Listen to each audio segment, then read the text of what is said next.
Hop, ok. Donc, hop, c'est parti. Alors, je suis en visio avec Jean-Luc Lauré, chanteur-bassiste du groupe HDM pour Hannibal Death Machine. Alors, dans un premier temps, merci d'avoir accepté cette interview. Ben, merci beaucoup à toi, hein. C'est important qu'il y ait des gars comme toi qui donnent un petit peu l'occasion de s'exprimer, en plus de le faire par la musique. Alors, voilà, donc, du coup, quel est le véritable nom entre HDM ou Hannibal Death Machine? Et est-ce que tu peux expliquer un peu le sens? Alors, c'est Hannibal Death Machine, en fait. À la base, à la naissance du groupe, on a décidé d'avoir un nom de groupe qui résonnait un petit peu euh, horror show, un petit peu parce que c'est ce qu'on aimait. C'était de l'Indus au départ. Et on était fan de Rob Zombie, Marilyn Manson, en fait, tous ces groupes Indus US, quoi. Euh, Ensuite, moi, j'ai voulu faire une contraction du nom, HDM, mais je me suis rendu compte que c'était déjà utilisé par diverses sociétés, divers sigles, etc. HDM, c'est pas mal utilisé. Donc, pour sortir un petit peu du lot et pour pouvoir être repérable plus vite sur Internet, j'ai un petit peu oublié l'idée, mais bon, c'est les gens qui nous appellent HDM, hein, ils, euh, ils raccourcissent le nom, hein. D'accord, ok. Donc, donc, je m'en sers quand même sur des sigles, sur des logos, mais c'est Hannibal Death Machine. Hannibal Death Machine, d'accord. Alors, pour ceux qui ne te connaîtraient pas encore, est-ce que tu pourrais te présenter ainsi que Hannibal Death Machine en quelques mots? Ok. Question Alors traditionnelle. moi, hein, Question traditionnelle. moi, ouais, moi, ça fait très longtemps que je fais de la musique, hein. J'ai eu plusieurs groupes, plusieurs formations. Je pense qu'on va en parler, hein, dans l'interview. Donc, j'ai monté Hannibal Death Machine il y a une bonne dizaine d'années. J'en suis le chanteur. Je fais quelques parties de basse. Je compose à partir de l'ordinateur. Je sample pas mal, quoi. Et ça me permet d'avoir des ébauches de titres et d'avoir des structures mélodiques. Après, ça travaille avec les autres membres du groupe, hein. Mais, euh, mais voilà, quoi. Ensuite, quoi dire sur moi? C'est compliqué de parler de soi. Mais oui, voilà, ça fait longtemps que je fais de la musique, oui. Mais de toute façon, on va en parler au cours de l'interview. Hmm, ça roule. Donc, du coup, ton actu, c'est ce premier album, donc Eclipse Anthropocène, qui est sorti le 30 novembre 2024 après 3 EP. Mhm. Du coup, voilà, ben, j'ai appris un nouveau mot. Mais comme pour le nom du groupe, est-ce que tu peux expliquer le titre de cet album? Alors, le titre de cet album, quand je me suis mis à composer sur cet album, je me suis rendu compte que au bout de deux, trois titres, j'avais toujours un thème qui tournait autour de la sixième extinction. Et, et, et je me suis mis à faire des recherches, etc. Et j'ai appris que l'Anthropocène, c'est l'ère géologique dans laquelle on se trouve aujourd'hui et qui a pour particularité de contenir en son sein la sixième extinction massive. Et, mais contrairement aux autres extinctions massives qu'il y a eu au cours de la vie de la planète, celle-ci, elle est provoquée par l'homme. Donc voilà, c'est le thème de cet album. En fait, c'est un album concept autour de ce thème. Hmm. Ok, donc voilà, donc comme tu le dis, voilà, donc l'album il traite du désastre écologique. Oui, tout Euh, à fait. Saxon, calme-toi. Euh, Penses-tu que nous soyons arrivés à un point de non-retour sur ce... Alors justement, on a une chanson qui s'appelle Et j'ai le écrit point la de, question avant de regarder le track listing en plus. Ouais. ouais, le point de non-retour. C'est compliqué. C'est compliqué. En fait, tout dépend de nous, hein. Tout dépend de nous. Les lanceurs d'alerte, certains sociologues euh, disent qu'il est encore temps, mais qu'on a guère beaucoup de temps devant nous, mais il est encore temps de pouvoir inverser la tendance. En revanche, on n'en prend pas le chemin. Euh, tout ce qui est, toutes les décisions qui sont prises au niveau politique, et je pense même au niveau de la communauté humaine, elles vont pour l'instant pas dans ce sens. Hein. J'ai pas l'impression que l'être humain a pris conscience euh, qu'en fait, ce n'est pas une idée parmi tant d'autres, c'est vraiment la réalité qui nous pend au nez là. On y est déjà dans la sixième extinction. Donc, si on ne se bouge pas le cul, de toute façon, ça va s'accélérer par contre. Hein, les phénomènes vont être de plus en plus gros et puis ça va s'accélérer. Donc, on ne le verra pas venir. Hein. Quand ça va nous tomber sur le coin de la gueule, on ne va pas le voir venir. Et là, comme souvent chez l'être humain, il dira mince, si j'avais su, si j'avais su. Alors qu'il savait. On sait déjà quoi. Mais bon, voilà. Le problème, c'est que nous, toutes les personnes qui parlons de ce sujet et qui mettons en alerte tout le monde, tout seul, on ne peut rien faire en fait. On ne peut rien faire parce que cette inertie collective, euh, elle est énorme, quoi. Et, elle détruit tout sur son passage, quoi. Voilà. Oui, Voilà. puis en plus, Ouais, c'est donc pour répondre à ta question. ah putain, ça y est, ça commence.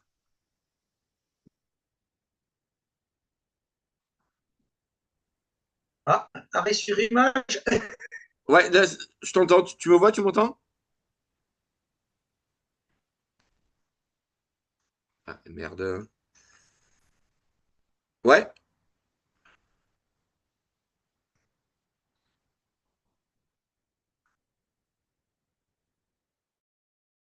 ouais, voilà, comme tu disais, la connexion, elle n'est pas top, quoi.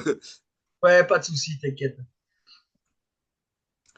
Oui, voilà, donc, oui, donc tu disais par rapport à l'écologie, tout ça. Donc, c'est vrai qu'on incrimine souvent donc, voilà, le côté politique et tout ça, mais c'est vrai que si tu regardes individuellement, ne Oui, oui. serait-ce que les gestes les plus simples, comme le recyclage ou quoi que ce soit, pour beaucoup, c'est Eh oui. compliqué, quoi. Hein. Oui, oui, oui, oui, oui, c'est tout. C'est pour ça que je disais, il y a même cette prise, cette prise de conscience collective qui n'est pour l'instant pas encore totalement.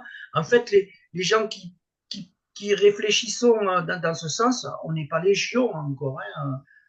Et malheureusement, il le faudrait. Sinon, hein.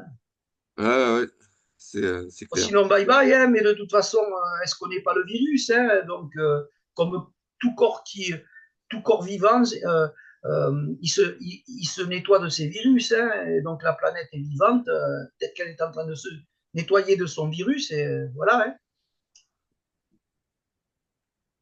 Donc, du coup, voilà, donc, ben, tu parles de la sixième extinction, dont l'humain est Oui. responsable. Alors, justement, j'ai pu récemment aborder ce sujet avec le groupe Berlial, à qui je disais que ça me rappelle un titre de Ayreon. Alors, est-ce que tu peux nous rappeler exactement de quoi il s'agit? Et la cinquième extinction, du coup, au niveau historique, ça remonte à des milliers d'années, non? L'ère des dinosaures, je crois. Hein. Ouais, C'est celle-là. c'est- Hein. Ouais, ouais, ouais, ouais, voilà. Ouais. Mais il y a, là, là, là, pour l'occasion, ils y étaient pour rien, les dinosaures. Tout être vivant sur cette terre, il était pour rien. C'était une grosse collision. Il y a eu une énorme météorite qui est rentrée en collision et ça a généré toutes sortes de catastrophes comme des tsunamis, etc. Et puis ça a rayé l'espèce qui avait colonisé la Terre, c'est-à-dire les dinosaures. Voilà. Donc là, c'était la cinquième extinction. C'est pour ça que ce qui est différent avec la sixième, c'est que là, elle n'est pas naturelle, on la provoque. Et c'est malheureux, quoi. ouais, complètement. Euh, Dac. Donc, du coup, dans tes interviews, il y a un petit détail qui m'a marqué, c'est que tu as un accent qui est quand même très prononcé et ça ne se ressent pas dans ton chant. Ah, Euh, ah ben oui, oui. Ah, voilà, mais c'est souvent comme ça chez les chanteurs, en fait. Hein. On a un accent quand on parle, et quand on chante, on l'a plus. Après, je suppose que c'est dû à la mélodie, vu que Ouais, quand on chante, on ne parle pas. Cela dit, même dans mes talking, sur des passages où je parle, en fait, on n'entend même pas le chant, on n'entend même pas l'accent. excellent. Alors là, ce serait une bonne question à poser à des gens qui en savent un peu plus que moi hein, là-dessus. Moi, c'est naturel, hein, c'est comme ça. Je ne peux pas l'expliquer. En tout cas, quand je chante, c'est l'expression que je prends, c'est celle que l'on entend, quoi. Hmm. Et du coup, voilà, c'est pas un point que tu as spécialement travaillé. Alors, ça se fait vraiment Ah non, non. naturellement, quoi. Ah ouais, ouais, ouais, c'est tout à fait naturel, ouais. Ouais, ouais, ouais, Hmm. ouais. D'accord. Après, j'ai l'impression que quand on chante ou quand on fait du cinéma ou toutes ces formes d'expression artistique, on rentre dans un personnage, dans un rôle, quoi. Et, et la voix en fait partie. Hein. Pardon. Pas de souci. Donc, du coup, oui, voilà, donc toujours concernant le chant, on sent que Oui. tu essaies de faire en sorte d'avoir une diction très claire. Est-ce que c'est important pour toi que l'on comprenne bien les Ah, paroles? oui. Oui, tout à fait. Là, je suis à 100% d'accord avec toi. Depuis que je chante, j'ai toujours fait attention à la diction, à la façon d'articuler, etc. Parce que à partir du moment où on chante en français, notamment, dans sa langue naturelle, et surtout si on a des choses à dire, en l'occurrence chez Hannibal, on a des choses à dire.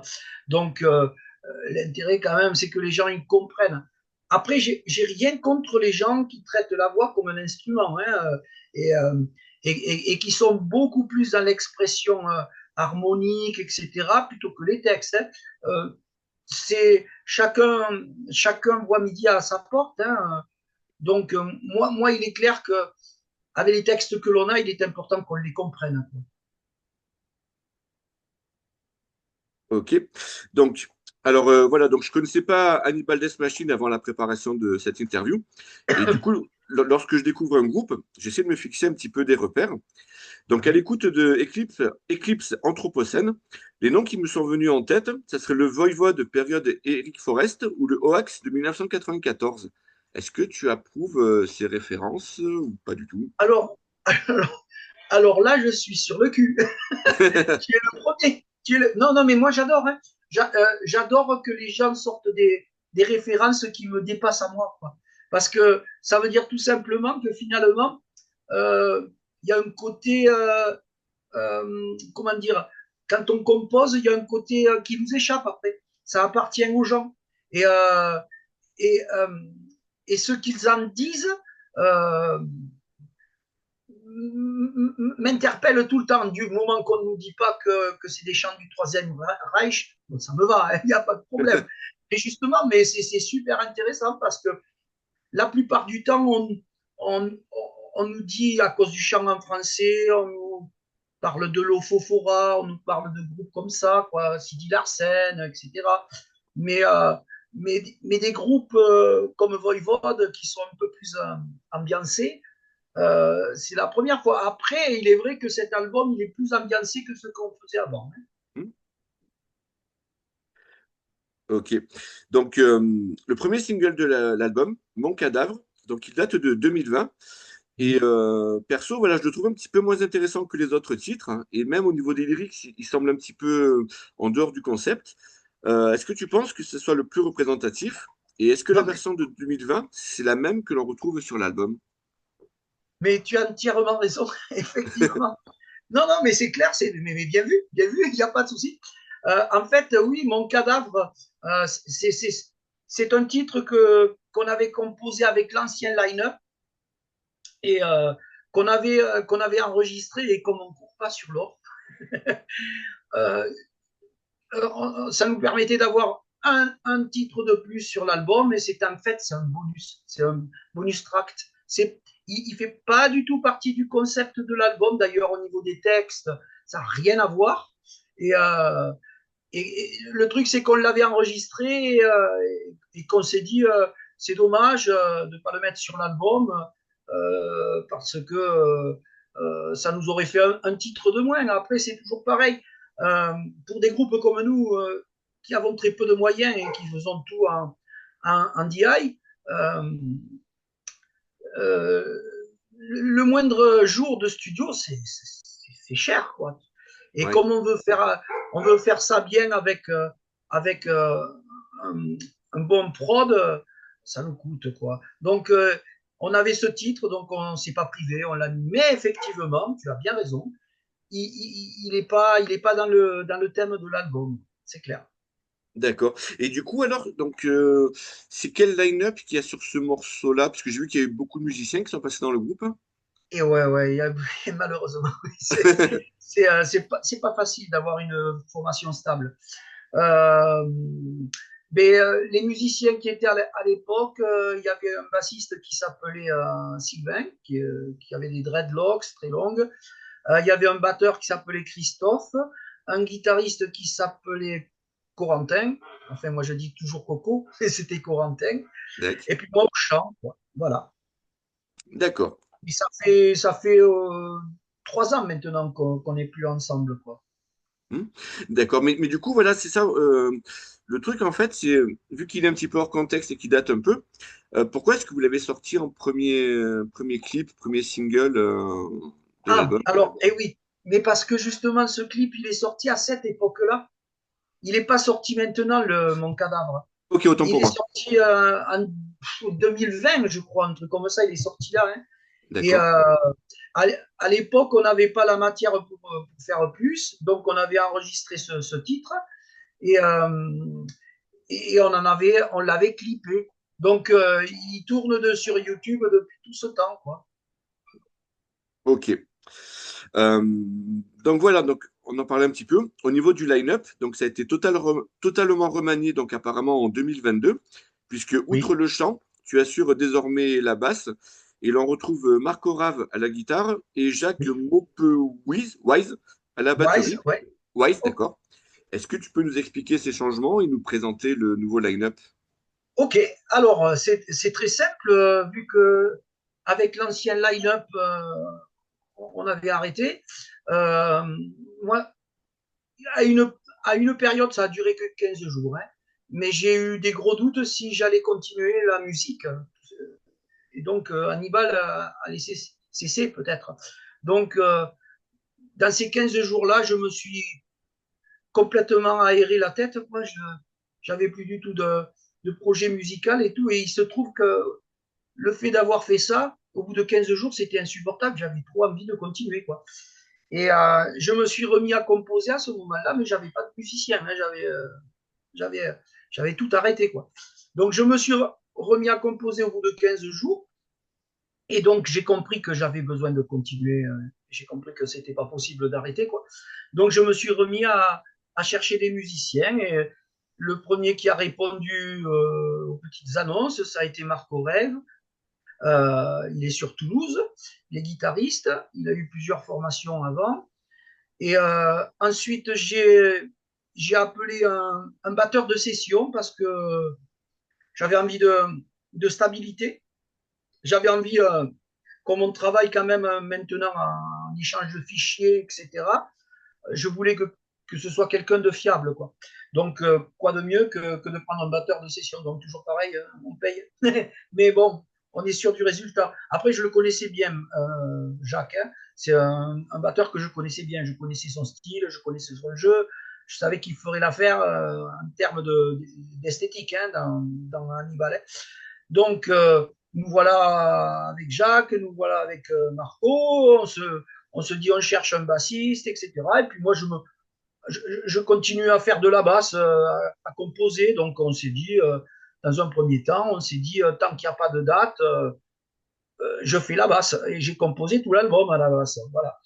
Donc, donc arrive maintenant, hein, donc on se retrouve avec Marco, Jacques et moi, et arrive il y a 2 mois des projets de concert, notamment on est allé jouer en Suisse dans un bon festival, et moi je me suis dit pourquoi pas étouffer la formation Et donc, effectivement, on a trouvé un guitariste, un bassiste, pardon, et on a pris un autre guitariste de plus qui s'appelle Émeric. Le bassiste s'appelle Raphaël maintenant. Et il y a Émeric aussi à la guitare. Voilà. D'accord. Donc, du coup, pour le live, vous êtes 5. Alors, euh, là, sur la date en Suisse, on était que quatre parce que Marco ne pouvait pas venir. Donc, D'accord. Marco, il a pas toujours de la disponibilité hein, pour l'instant. Donc, ça nous permet d'avancer vraiment. Mais là, par contre, le line-up, il est vraiment stable. Hein. Les gars qui jouent avec moi, ils sont tous pratiquement tous intermittents du spectacle. Donc, ça, en termes de niveau, ça joue, quoi. C'est bien. Et par contre, ça influe sur la vie du groupe parce que à partir du moment où tu bosses avec des pros, des intermittents, ben, les cachets, c'est plus les mêmes, quoi. Et donc, pour jouer maintenant Hannibal dans un café-concert, c'est plus possible, quoi. Parce que pour déplacer le groupe, ça coûtera trop cher, quoi. Donc Ouais, ils peuvent voilà, pas vous payer en bière, quoi. oui, oui, oui, ce qui se fait, quoi, ce qui se fait beaucoup. Donc Ouais. nous, on peut plus là. J'aurais des gars qui seraient pas intermittents, effectivement, on pourrait encore, hein, mais là, vu l'orientation qu'a pris le groupe, non, ce n'est plus possible. Quoi. D'accord. Et du coup, ça m'amène une question concernant la basse. Donc voilà, tu dis que tu as récupéré quelqu'un pour le live, et puis en début d'interview, tu disais que tu faisais un petit peu de basse, mais pas complètement. Pour l'album, donc excepté Mon Cadavre, est-ce que c'est toi qui as tout enregistré ou est-ce que tu as partagé avec d'autres musiciens? Ah non, non c'est moi, oui, c'est moi. Ouais. D'accord, sur l'album, c'est tout toi. Moi. Sur l'album, alors moi j'ai composé toutes les parties basses. Je les ai toutes composées. En revanche, c'est pas moi qui les ai enregistrées. C'est un bassiste de session là sur l'album. D'accord, ah Tout ouais, simplement pour aller plus vite, hein, pour aller plus vite parce que ça coûte cher un studio. Donc moi j'aurais certainement mis un petit peu plus de temps, etc. Donc pris un autre bassiste pour enregistrer les parties basses. d'accord, ok. Et c'était les miennes, hein. Elles étaient composées. Hein. D'accord, ok, ça rassemble un peu les pièces du puzzle. Ouais. Ok, donc pour le précédent EP, à bout de souffle, vous étiez sur le label MNO Music, mais vous Oui, êtes c'est ça. repassé, voilà, vous êtes repassé en indépendant. Est-ce que tu étais insatisfait de leur travail ou qu'est-ce qui s'est passé? Ben, ouais, enfin, moi, je suis pas relativement satisfait de leur travail. Hein. Moi, j'avais tout pris le package avec eux. J'avais pris euh, le- l'agence de com aussi qui devait mettre notre album un petit peu en promotion hein, sur les fanzines, etc. Euh, ils m'ont envoyé un listing et à moi de le faire. Quoi. Surtout que ça m'a coûté quand même 600 euros cette histoire. Quoi. Donc voilà. Et puis, j'ai pas trouvé qu'ils s'impliquaient tant que ça dans le développement d'un groupe. Donc, on s'est dit finalement, si c'est pour faire quelque chose avec quelqu'un qui s'implique pas, et puis on est toujours dans l'attente, en fait, on a préféré repartir tout seul et puis sans, sans grosse prétention, juste le fait de ne pas être déçu finalement. Quoi, voilà. Oui, parce que d'après ce que plusieurs échos que j'ai eus, en fait, ils s'occupent de, de la distribution, on va dire, mais pas plus, quoi. Ouais, la distribution, c'est tout simplement, c'est génial. Il y a Season of Mist qui distribue les CD, mais si tu les promotionnes pas, les CD ils se vendent pas, c'est évident, quoi. Donc, Mhm.